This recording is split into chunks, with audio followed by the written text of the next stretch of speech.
प्यारे बच्चों, आज हम शुरू करने जा रहे हैं कक्षा 7 का पहला चैप्टर परिमेय संख्याएं। और परिमेय संख्याएं के सवाल करने से पहले हम देखते हैं कि परिमेय संख्या क्या होती है। अगर मैं साधारण सी बात करूं, परिमेय संख्या वे संख्याएं होती हैं जिनको हम p बटे q के रूप में लिख सकते हैं, जहां पर p व q पूर्णांक हैं और q बराबर नहीं है 0 के। अब आप कहोगे कि p बटे q तो भिन्न होता है। हाँ, प्रत्येक भिन्न परिमेय संख्या होता है। वो कैसे, हम देखते हैं। अब हमने पूर्णांक की बात की, तो पूर्णांक क्या होता है बच्चों?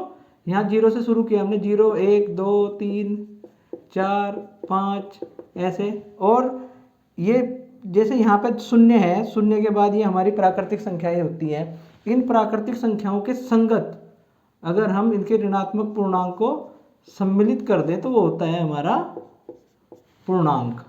इनको हम पूर्णांक कहते हैं।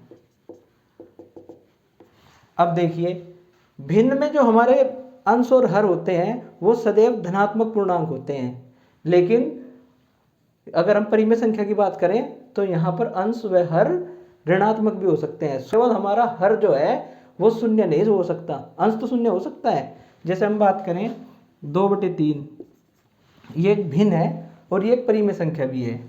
ऐसे ही अगर मैं लिख दूं -2/3, तो ये परिमेय संख्या है लेकिन भिन्न नहीं है। ठीक है। ऐसे ही हम देखते हैं कि अगर हम कोई एक प्राकृतिक संख्या लिख देते हैं, जैसे प्राकृतिक कह लो, पूर्ण कह लो, हमने एक नंबर लिख दिया 2, तो 2 क्या परिमेय संख्या है? बिल्कुल है। हम 2 को लिख सकते हैं 2/1। 2/1 लिखने से इसके मान पे तो कोई फर्क नहीं पड़ा, लेकिन ये p बटे q के रूप में लिखा गया। ठीक है। इस प्रकार से जितनी भी संख्याएं हैं हम उनको परिमेय संख्या के रूप में लिख सकते हैं। कैसे? उनके बटे में 1 लिखकर। अब अगर आप देखिए कि मैं एक संख्या ले लूँ 3/0, क्या ये परिमेय संख्या है? नहीं, क्योंकि यहाँ पे हर क्या है? शून्य। और परिमेय संख्या की परिभाषा में भी कहा गया है कि हर हमारा शून्य नहीं हो सकता, क्योंकि इसका मान क्या हो जाता है? अपरिमित इसका मान हो जाता है। ठीक है। तो हम कह सकते हैं कि जितनी भी हमारी संख्याएं हैं हम उनको परिमेय संख्या के रूप में लिख सकते हैं। जैसे 5 है, 5 को हमने लिख दिया 5/1। ऐसे ही अगर -6 है तो इसको भी लिख सकते हैं -6/1। यानी ऋण पूर्णांक हो, धन पूर्णांक हो, जितने भी पूर्णांक हैं, केवल शून्य को छोड़ करके नहीं। शून्य भी हमारी एक परिमेय संख्या है। इसे रहने दो यार, एक गलत हो रहा।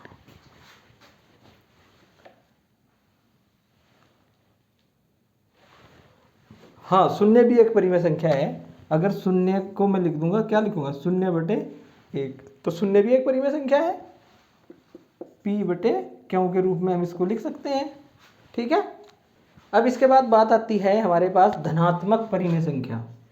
धनात्मक परिमेय संख्या यानी जिनका चिन्ह प्लस होता है। ऐसी परिमेय संख्या जिनका अंश और हर धनात्मक होता है, जैसे हम कह दें 2/3।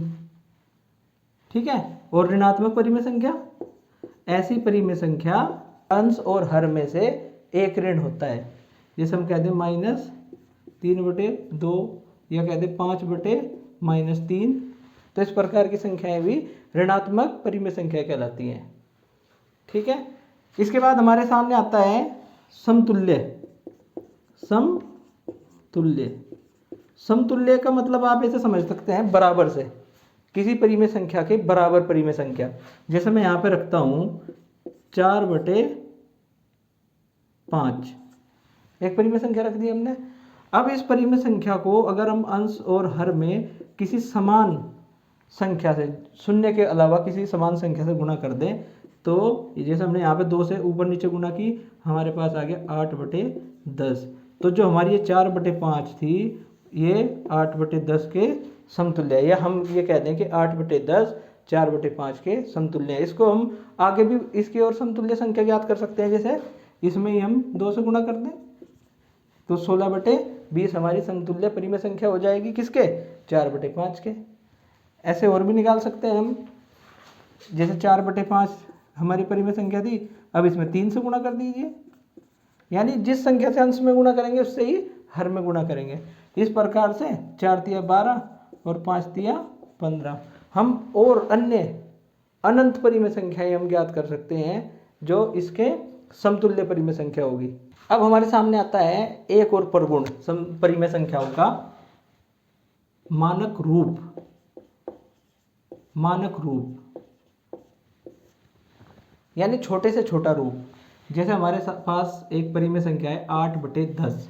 अब हम ये देखते हैं कि कौन सी ऐसी संख्या है जिसके पहाड़े में 8 और 10 आता है। तो हमने देखा कि 2 के पहाड़े में आ रहा है 2 चौक 8 2 पंजे 10, तो ये आ गया 4/5। तो हम कह देंगे, अब हम हाँ इसको हम देखते हैं कि 4/5 तो किसी संख्या के पहाड़े में नहीं आ रहा है, नहीं आ रहा, तो ये 4/5 8/10 का मानक रूप हो जाएगा। ठीक है, ऐसे हम देखते हैं 9/27, तो ये 9 के पहाड़े में आ रहा है, 9 एकम 9 9 तिया 27, तो 1/3 9/27 का मानक रूप हो गया। एक और देखते हैं, हमने ले ली संख्या 8/16, ये परिमेय संख्या ली। अब हम इसको देखते हैं, ये 2 के पहाड़े में आ रहा है 2 चौक 8 2 अट्ठे 16, तो ये आ गया 4/8। तो क्या 8/16 का मानक रूप 4/8 है? नहीं है, क्योंकि 4 और 8 फिर से 2 के पहाड़े में आते हैं, तो ये हम इसको कर देंगे 2 दूनी 4 2 चौक 8। क्या ये मानक रूप है? नहीं है, क्योंकि 2 और 4 फिर से 2 के पहाड़े में आ रहे हैं, 2 एकम 2 2 दूनी 4 1/2। इस प्रकार से हम कह सकते हैं कि 8/16 का मानक रूप 1/2 है। ठीक, जो धनात्मक परिमेय संख्याएं जो होती हैं उसके कुछ और उदाहरण देखते हैं। जैसे 2/3 हो गया, 4/5 5/7, यानी इनके अंश और हर दोनों क्या हैं? धनात्मक हैं। लेकिन जो ऋणात्मक परिमेय संख्याएं हैं वो हमारे पास 2 प्रकार की हो सकती हैं। पहले तो ये हो सकती है कि उनके अंश ऋणात्मक हो और हर धनात्मक हो, अथवा ये इसका उल्टा भी हो सकता है कि हर उनके ऋणात्मक है और अंश धनात्मक है। ठीक है, तो समतुल्यता प्रगुण क्या है? जैसे कोई हमारे पास परिमेय संख्या है 3/5, तो उसकी समतुल्य परिमेय संख्या ज्ञात करना बहुत आसान है। आप क्या करेंगे, अंश और हर में किसी एक ही संख्या से गुणा कर देंगे। जैसे हमने यहाँ से 2 से कर दिया, तो ये हो गया 6/10 हो गया। तो ये संख्या और ये संख्या समतुल्य संख्या है। अब हम इसमें आगे 2 से गुणा कर दें, ऊपर 2 से नीचे कर दें, तो ये हो गया 12/20। ये और ये संख्या भी समतुल्य है। ऐसे हम किसी परिमेय संख्या के असंख्य समतुल्य परिमेय संख्याएं ज्ञात कर सकते हैं उसके अंश और हर में किसी भी संख्या से गुणा करके। लेकिन ध्यान एक बात रखना है कि जब हम जिस संख्या से अंश में गुणा करेंगे उससे ही हमें हर में गुणा करनी है। ठीक है, इसके बाद हमारे सामने आता है सरलतम रूप या मानक रूप किसी परिमेय संख्या का। जैसे हमारे सामने एक परिमेय संख्या ये है 6/10, इसका सरलतम या मानक रूप क्या होता है? हम कोई ऐसी संख्या देखते हैं जिस पहाड़े में ऊपर का अंश और हर दोनों आता हो, उससे हम इसको डिवाइड करेंगे। जैसे हमने किया 2 के पहाड़े में आते हैं दोनों, 2 तिया 6 2 पंजे 10 3/5। इसके बाद हमारे पास कोई भी ऐसी संख्या नहीं है जो इसको काट सके, तो 6/10 का जो मानक रूप हो गया वो 3/5 हो गया। इसका एक और तरीका ये भी है कि हमारे पास 4/12 है कोई परिमेय संख्या। दूसरा तरीका ये है कि हम अंश और हर का में से निकाल लें और फिर उस में से अंश व हर को भाग करें, या फिर सिंपल सा तरीका तो यही है कि हम वो अपने दिमाग में पहाड़ा देखें किस पहाड़े में दोनों संख्या आ रही हैं, 4 एकम 4 4 तिया 12, तो 4/12 का जो मानक रूप हो गया वो 1/3 हो गया। है आसान। अब यहाँ से एक का पहला सवाल है, निम्नांकित पूर्णांकों को परिमेय संख्या के रूप में लिखिए जिनका हर 1 हो, जिनका हर 1 हो। तो हम लिख सकते हैं -7 को लिख देंगे हम -7/1, हर एक लिखना है। 11 को लिख देंगे 11/1, ऐसे ही 27 को लिख देंगे 27/1, और -45 को -45/1, और ऐसे ही 71 को 71/1। है बहुत मुश्किल सवाल बच्चों। दूसरा सवाल है हमारे सामने, -4/5 को इसी परिमेय संख्या के रूप में लिखिए जिसका अंश है 8 -16 20 -24। तो सबसे पहले क्या वाला करते हैं, हल कै। हमारी जो परिमेय संख्या है वो क्या है,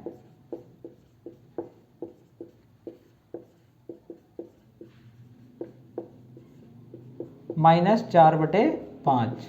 आप देखते हैं कि इसमें अंश क्या है बच्चों, -4, और हमें अंश बनाना क्या है, 8।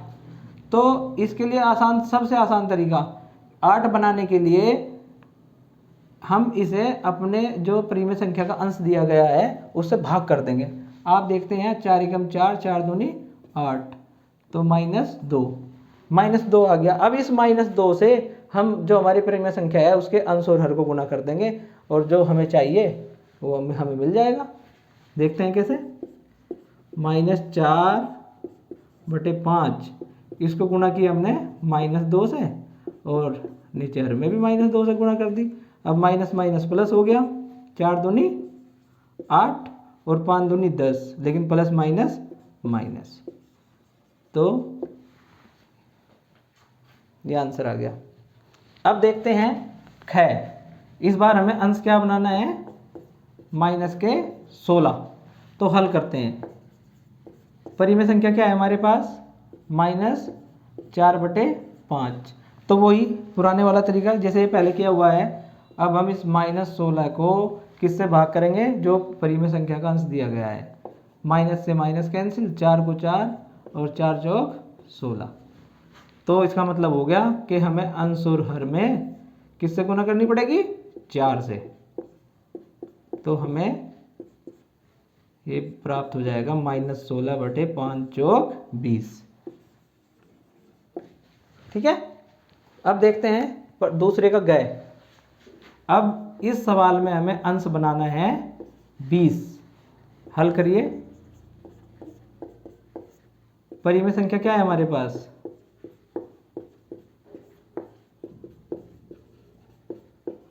-4/5। अंश हमारा -4 है, बनाना हमको 20 है। तो इसको वैसे ही हल करेंगे। 20 को हम -4 से भाग करके देखेंगे कि किस संख्या से हमें गुना करनी है इसमें। तो ये हो गया 4 को 4, 4 पंजे 20, यानी 5/-1। तो ये आ गया हमारा -5। तो -5 से हम अंश और हर में गुना कर देंगे। ये किया हमने -5 गुना -5। तो माइनस माइनस प्लस, 4 पंजे 20 हो गया और 5 पंजे 25 हो गया, प्लस माइनस माइनस। तो ये हमारा उत्तर हो गया। अब अगला सवाल देखते हैं घ। ये है -24।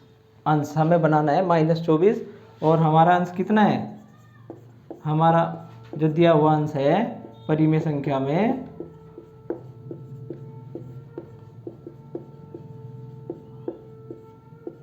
-4/5। तो वही पुराने वाला तरीका हमारा, -24 को हम -4 से भाग करेंगे, 4 छिक 24, तो 6 आ गया। अब इस 6 से हम अंश व हर में गुणा करेंगे। तो हम देखते हैं यहाँ 4 छिक 24 और माइनस है, माइनस के 24 और 5 6 30। इस प्रकार से हमें उत्तर प्राप्त हो गया -24/30। तीसरा सवाल देखते हैं बच्चों। -5/-7 को ऐसी परिमेय संख्या के रूप में व्यक्त कीजिए जिसका हर है 7, -14, 21, -35। ठीक है। अब इसको हल करते हैं हम लोग। जो हमारी परिमेय संख्या है, परिमेय संख्या जो दी हुई है सवाल में, वो है -5/-7, और हमें बनाना है हर 7। हमारा हर दिया हुआ है -7 इसका। तो हर को 7 बनाने के लिए केवल चिन्ह बदलने वाली बात है। तो चिन्ह हम बदल सकते हैं -1 से गुणा करके। अब -1 से गुणा करनी पड़ेगी हमें अंश और हर दोनों में, तब जाके हम इसका चिन्ह बदल देंगे। ये हो गया 5 एकम 5 और माइनस माइनस प्लस हो गया, और नीचे भी हो गया 7 एकम 7 माइनस माइनस प्लस। एक सवाल और दिखाता हूँ उसमें। सवाल नंबर 6 देखते हैं। इस बार हमको हर बनाना है -14। -14 बनाना है और परिमेय संख्या हमारे पास है, परिमेय संख्या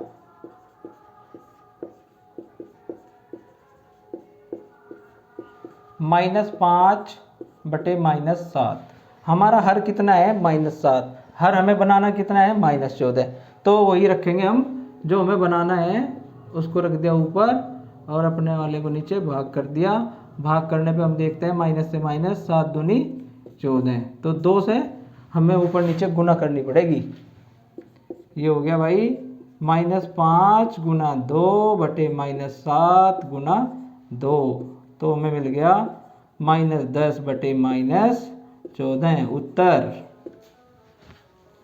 प्यारे बच्चों को हम देखते हैं सवाल नंबर 3 का ग। इसको हमें हर बनाना है 21।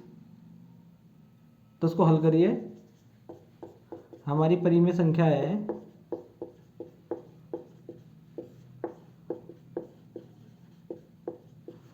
-5/-7। इस परिमेय संख्या का हर है -7 और हमको बनाना है 21। तो इसके लिए हम क्या करते हैं, इसको इधर रफ में करके देखते हैं। 21 को भाग करेंगे हम -7 से।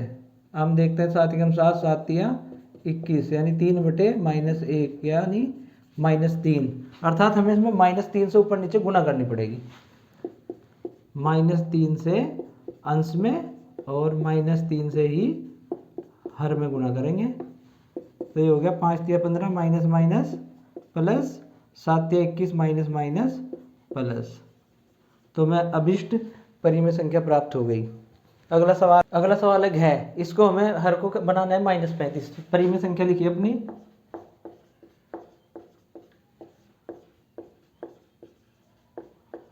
-5/-7 और ऐसे ही करके देखेंगे। -5/-7 का हर है -7, तो उसको -7 से भाग करके ये हो गया 7 को 7, 7 पंजे 35, यानी 5 से हम ऊपर नीचे गुना करेंगे। 5 से ऊपर की 5 से नीचे, 5 पंजे 25 यानी -25/-7 पंजे 35 -35। यही हमारी अभिष्ट संख्या है। अगला सवाल देखते हैं, सवाल नंबर 4। बहुत ही आसान सवाल है। निम्नलिखित परिमेय संख्याओं के हर को धनात्मक बनाइए। इसमें देखते हैं पहली परिमेय संख्या हमारी, इसका हर है -11। इस हर को हमें धनात्मक बनाने के लिए क्या करेंगे, हर में -1 से गुना कर देंगे। जब हर में गुना की तो हमें अंश में भी करनी पड़ेगी, तो अंश को भी हम -1 से गुना करेंगे। इस प्रकार से ये हो गया हमारा 9 एकम 9 और माइनस माइनस प्लस, और 11 एकम 11 माइनस माइनस प्लस। हर हमारा हो गया धनात्मक। ऐसे ही अगला सवाल है 11/-17। इसके हर को भी धनात्मक करना है, तो -1 से नीचे गुना की और -1 से ही हमें ऊपर गुना करनी पड़ेगी। ये नहीं होगा 11 एकम 11 माइनस के 11 और माइनस माइनस प्लस 17 एकम 17। अगला सवाल देखते हैं जल्दी से। -4/-19। सेम काम यहाँ पे भी, -1 से नीचे और -1 से ऊपर। माइनस माइनस प्लस 4 एकम 4 माइनस माइनस प्लस 19 एकम 19। ऐसे यहाँ पे करते हैं 7/-13। तो -1 से नीचे गुना की और -1 से ऊपर, तो 7 एकम 7 और ये प्लस ये माइनस, यानी हमारे पास माइनस का 7/13 एकम 13 माइनस माइनस प्लस। ये सवाल हो गया हमारा। ठीक है, आइए देखते हैं सवाल नंबर 5। बहुत आसान है ये भी। निम्नलिखित परिमेय संख्याओं के अंश को धन पूर्णांक बनाइए। उसमें हर को धन पूर्णांक बनाना था और यहाँ पर अंश को, काम वही करना है जो वहाँ पे हर में किया था, यहाँ पे अंश में करेंगे। जैसे पहली संख्या है हमारी -7/-13, तो माइनस को अगर हमें धन करना है ऋणात्मक को, तो हमें माइनस से ही गुना करनी पड़ेगी। -1 से ऊपर नीचे हमने गुना कर दी, माइनस माइनस प्लस यानी 7 एकम 7, और ये हो गया -13, क्योंकि ये प्लस है ये माइनस है। ऐसे ही सेम यहाँ पे करेंगे। इस बार हमारे केंद्र में क्या है, अंश है, तो हमें अंश को ध्यान में रखना है। -1 से अंश में और -1 से ही हर में की, तो ये हो गया माइनस माइनस प्लस 11 एकम 11 और 19 एकम 19 और माइनस माइनस प्लस।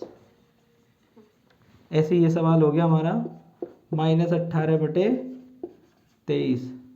तो अंश में -1 से, हर में भी -1 से। 18 एकम 18, माइनस माइनस प्लस, और 23 एकम 23, लेकिन यहाँ प्लस माइनस माइनस हो गया। ये हो गया आंसर हमारा। ऐसे इसको देखते हैं, -19 बटे -23, तो यहाँ पे -1 से, और इसमें -1 से गुणा करेंगे। माइनस माइनस प्लस, 19 एकम 19, 23 एकम 23, माइनस माइनस प्लस। इस प्रकार से सवाल भी हमारा हो गया। अब देखते हैं सवाल नंबर 6।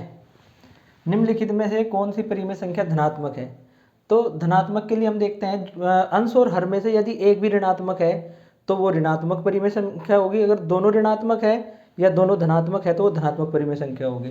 देखिए सबसे जैसे पहले ये है हमारी -9 बटे -13, इस ये धनात्मक बन सकती है। इसको -1 से नीचे गुना करें, -1 से ऊपर, जैसे अभी किया था हमने। 9 को 9, माइनस माइनस प्लस, और 13 एकम 13, तो ये हो गई हमारी धनात्मक। इसमें देखते हैं हम, अंश यहाँ पर ऋणात्मक है तो ये हमारी ऋणात्मक रहेगी, इसमें हमें क्रिया करने की भी जरूरत नहीं है। इसमें दोनों हमारे माइनस हैं तो वही ऊपर वाली क्रिया इसमें कर देंगे, -1 से ऊपर गुणा करेंगे और -1 से नीचे, तो 7 एकम 7 प्लस, और माइनस माइनस प्लस, 23 एकम 23, ये भी हमारी क्या हो गई? धनात्मक। ऐसे ही है, इसका हर देखते हैं हम, यहाँ पे ऋणात्मक है तो ये परिमेय संख्या कैसी होगी? ऋणात्मक हो गया। बच्चों आइए देखते हैं सवाल नंबर 7। इसमें क्या कह रहा है? निम्नलिखित परिमेय संख्याओं में कौन सी परिमेय संख्या ऋणात्मक है? बिल्कुल सेम है जैसे पिछला सवाल था। अगर अंश और हर में से एक भी ऋणात्मक होगा तो वो ऋणात्मक होगी, तो एक तो ऋणात्मक ये हो गई। अंश और हर में दोनों ऋणात्मक है तो ये धनात्मक हो गई, और एक ऋणात्मक ये हो, क्योंकि इसमें हर ऋणात्मक है, और ये धनात्मक हो गई हमारी। अगला सवाल देखते हैं, निम्नलिखित परिमेय संख्याओं का सरलतम रूप में लिखिए। परिमेय संख्याओं को सरलतम रूप में लिखिए। तो सरलतम रूप का मैंने बताया था कि ये परिमेय संख्या है, इसके अंश व हर को हम देखते हैं ये किस पहाड़े से कट जाते हैं। दोनों किस पहाड़े में आ रहे हैं? 3 में आ रहे हैं। देखिए 3 तिया 9, 3 सत्ते 21, -3 बटे 7। हम देखते हैं किसके बाद ये किसी भी संख्या से नहीं कटते दोनों, अंश व हर। अब ऐसे ही -18 बटे -27, हम देखते हैं कि ये 3 के पहाड़े में भी आते हैं। 3 छंग 18 और 3 नम 27, माइनस से हम माइनस कैंसिल कर सकते हैं, 6 बटे 9। लेकिन 6 बटे 9 आगे फिर हमारे जो है फिर 3 के पहाड़े में आते हैं। 3 दूनी 6, 3 तिया 9। इस प्रकार से -18 बटे -27 का सरलतम रूप हो गया 2 बटे 3। ठीक है, हम इसको सरलतम रूप में लिखते हैं 21 बटे -36। तो हम देखते हैं कि वो कौन सा पहाड़ा है हमारा जिसमें 21 और -36 यानी 36 दोनों आ सकते हैं। 21 हम देखते हैं 3 सत्ते 21, और 3 से ये भी कर सकते हैं, 3 एकम 3, 3 दूनी 6, 7 बटे -12, और हर में माइनस न लिख कर हम इसको ऊपर भी लिख सकते हैं -7 बटे 12। जैसे -1 से गुणा कर देते थे हम ऊपर नीचे, वैसे कर सकते हैं इसको। अब इसको देखते हैं, अगली परिमेय संख्या हमारे पास है -36 बटे 64। इसको 2 से काट दो सबसे पहले तो, क्योंकि इकाई का अंक 2 4 6 8 हो तो वो 2 से कट जाता है। तो इसको 2 से काटा हमने, ये आ गया 18, ये आएगा हमारा 32। अब 18 बटे 32 फिर हमारा 2 से कटता है, 2 नी 18, और ये आ जाएगा 16 दूनी 32। अब कोई ऐसा कैसी संख्या नहीं है जो अंश और हर दोनों को इसको डिवाइड कर दे। इसका मतलब -36 बटे -64 का सरलतम रूप हो जाएगा -9 बटे 16। ठीक है बच्चों, अगला सवाल देखते हैं, रिक्त स्थानों की पूर्ति कीजिए। इसमें हमें ये देखना है कि -3 बटे 4, और यहाँ पे तो 4 है हर, यहाँ पे -20 हो गया। तो हम देखेंगे कि 4 में किस संख्या से गुणा करें जो -20 हो जाए। तो हम देखते हैं 4 पंजे 20, और माइनस यानी माइनस के 5 से इसमें गुना हुई है, तो माइनस के 5 से इसमें गुना करेंगे, 3 पंजे 15, और माइनस माइनस प्लस। ऐसे इसमें देखते हैं 28 को जब 4 से भाग करते हैं तो 7 आता है, यानी 7 से गुना हुई है 4 में, 7 से ही हम 3 में गुना करेंगे, 7 तिया 21। ठीक है, आ रहा है समझ में? ऐसे ही यहाँ पे देखते हैं 8 -8 में किस संख्या से गुना करें जो 24 हो जाए। तो 3 से गुना हुई है, -3 से, क्योंकि यहाँ माइनस है ये प्लस है, -3 से गुना हुई है -8 में, तो -3 से हम -5 में कर दें, माइनस माइनस प्लस, और 5 दिया 15। यहाँ पे देखिए 25 हुआ है अंश, -5 का क्या अंश हो गया 25, तो 5 में -5 से गुना करेंगे तब 25 आएगा, तो -5 से हमें इसमें गुना करनी पड़ेगी। 8 पंजे 40, माइनस माइनस प्लस, तो ये हो गया। ऐसे इसको देखते हैं, 7 में -2 से गुना की तो -14 हो गया, तो 9 में भी -2 से करेंगे, माइनस माइनस प्लस। मेरे बच्चों लास्ट सवाल है हमारा 10वां सवाल, प्रत्येक के समतुल्य 3 और परिमेय संख्या लिखिए। तो समतुल्य परिमेय संख्या मैंने आपको शुरू में ही बताया था कि अंश व हर में हम किसी भी शून्येतर संख्या से गुणा कर दें तो वो उसके समतुल्य हो जाता है। जैसे ये इसके समतुल्य है, ऐसे ही हम चाहे कितनी भी निकाल लें, अब 3 से कर दो, उसके बाद 4 से कर दो, तो ये हो गया 2 दूनी 4, 5 दूनी 10। तो अगर हम इसके समतुल्य परिमेय संख्या की बात करें तो ये हो गया 4/10 और 6/15 और 8/20। ऐसे ही इसके समतुल्य परिमेय संख्या हो जाएगी 7 गुणा 2/-11 गुणा 2, और हम कह दें 7/-11, इसमें 3 से गुणा कर दें, फिर 7 गुणा 4/-11 गुणा 4। तो कौन कौन सी परिमेय संख्या प्राप्त हुई, चाहे बराबर ना भी लगाओ ऐसे लिख दो, कोई बात नहीं है। 7 दूनी 14/-22, 21/-33 और 28/-44। इस सवाल को भी हम ऐसे हल कर सकते हैं, इसमें हम -1 से कर दें, कोई ऐसे समस्या नहीं है, केवल 0 से गुना नहीं करना हमें। तो -1 से कर दिया, फिर हमने इसको कर दिया -2 से कर दिया, -5 गुना -2 और -3 से कर दिया। तो इस प्रकार से हमें प्राप्त हो गया 8 एकम 8, 8/5, 8 दूनी 16 और 5 दूनी 10, 16/10 और 8 तिया 24, और यहाँ पे 5 था, 5 तिया 15, 24/15। अभ्यास हमारा समाप्त हो गया। धन्यवाद।